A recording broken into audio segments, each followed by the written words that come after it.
Morning, lovely viewer. Well, I did consider doing an unboxing today, and I decided I wasn't going to do one because I've already unboxed it. But then I decided I did want to do a quick video today because there's a couple of things that I want to show you. But I'm hoping this is going to be a short video. But I wanted to show you first of all Rose Pomponella.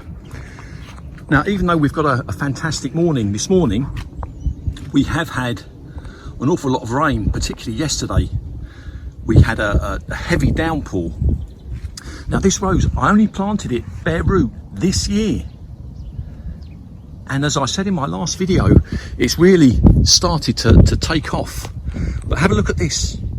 And considering we had such heavy rain yesterday, this chalice type sort of flowers that haven't got a great reputation for handling the rain water as it comes down,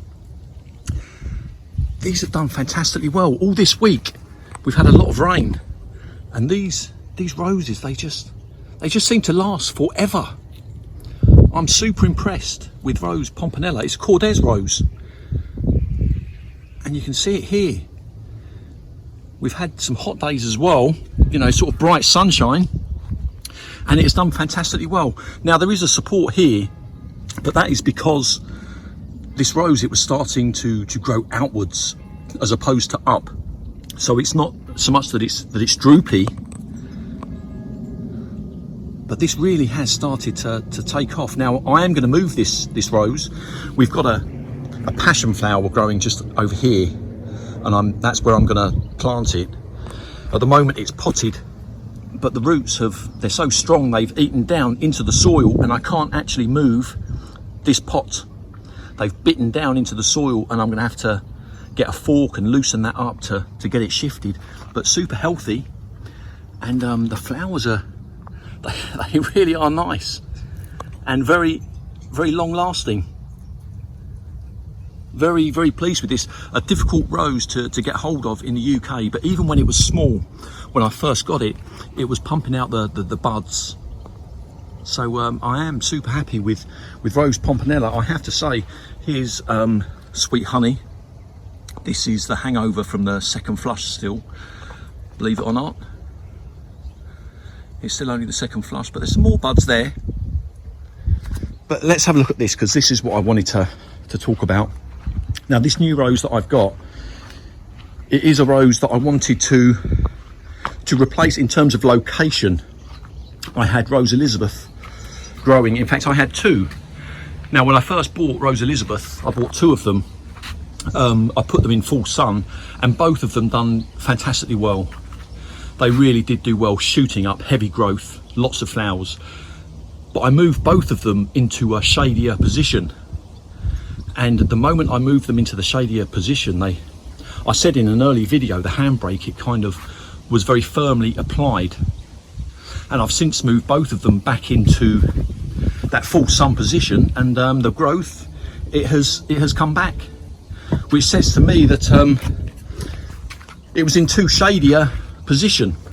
So I decided to get another rose for that location in my front garden, and this is the rose that I have decided to get. It's Rose Princess Anne, and David Austin, they recommend again that this is a rose that is suitable for that sort of partial shade position.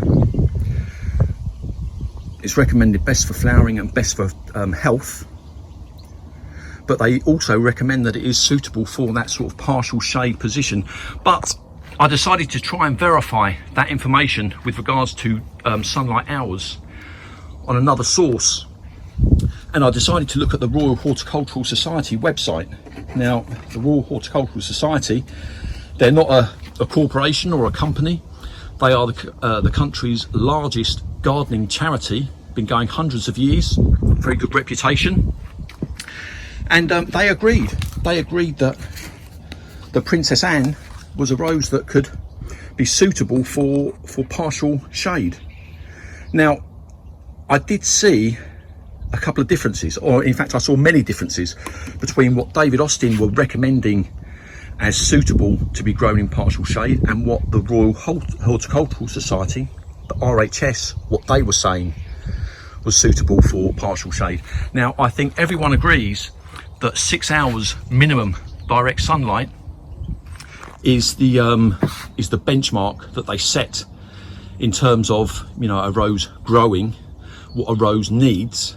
But perhaps in terms of actual rose performance, David Austin and Royal Horticultural Society are slightly different, because it appears to me that the Royal Horticultural Society, the RHS, it appears to me that they are stricter with what is saying passes that benchmark.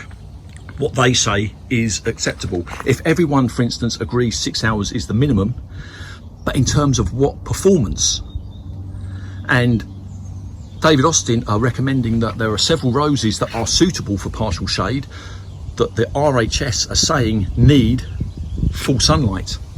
Now, the RHS, they agreed this rose is suitable for partial shade, and that's why I got it. The RHS, they also confirm James Galway. Now, this is a rose that I got this year. It is in that partial shade position. In June time, it only got sunshine from about 2 p.m, had no morning sun at all, and it has done for me, for a rose that I bought this year, there's still growth coming up, it's done fantastically well. So I tend to agree with that.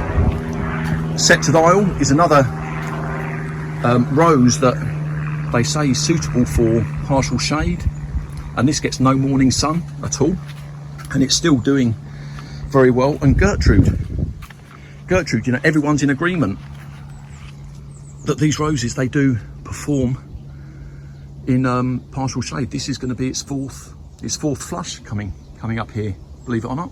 Still doing fantastically well with no morning sun.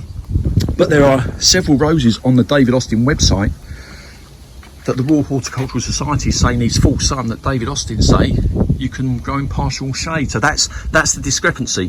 Where is the benchmark drawn in terms of performance? Who says this rose is performing well enough to get that sort of recommendation, if you like? So if you are looking for a rose, you know, no matter how big your gardens are, we all have those spots in our gardens that they get a little bit of interrupted sun or a lack of sun. If you're looking for a rose to plant in a spot in your garden that is partial shade, I strongly advise you to check out the RHS website and see what they say, because I honestly believe that they set the benchmark a little bit higher than David Austin in terms of how a rose performs. Now, to turn that on its head just slightly, I did find one rose that the RHS said could perform well in partial shade, and David Austin are claiming needs full sun, and that was Rose Desdemona. The RHS, I did notice they said that particular rose would it could grow in partial shade. So if you have got Desdemona in a partial shade position, please do let me know, because I think that will be interesting. I've got 2 of those now, and a partial shade position would be fantastic for me. But the majority of the roses like Emily Bronte, Eustacia Vi, that David Austin say perform well in partial shade, or can perform in partial shade, those roses, I can't think of any more off the top of my head, but I know Eustacia Vi. When I first got Eustacia Vi, I planted it in the back garden here, potted, and it didn't do too well. I moved it out to the front garden where it got that morning sun, and it done fantastically well that second year when it was potted. It done fantastically well in that sunnier position. So I'll try and add a link in the bottom for the RHS website, the Royal Horticultural Society, and I suggest you have a look and see what they say, and see if they can confirm what David Austin are saying, or what impression you have. But I do see discrepancies between the two, and I think it can only come down, if everyone agrees 6 hours of direct sun, I can only conclude that it's who's drawing the line with regards to performance. Morning sun, just while I'm here as well, I have noticed morning sun is far better than afternoon sun. If you're looking at that sort of shadier position, the roses, they do perform much better in the morning sun. And that was something I saw on, is it Zimmerman, his name? He mentioned this, and I've done a few things this year, and that kind of confirms what he was saying. And he's one of the experts. But this is me in my sort of novice knowledge, trying to pass on the information as best I can. But check out their website. Look at that, we're 10 minutes. Right, lovely viewer, I hope you have a lovely day.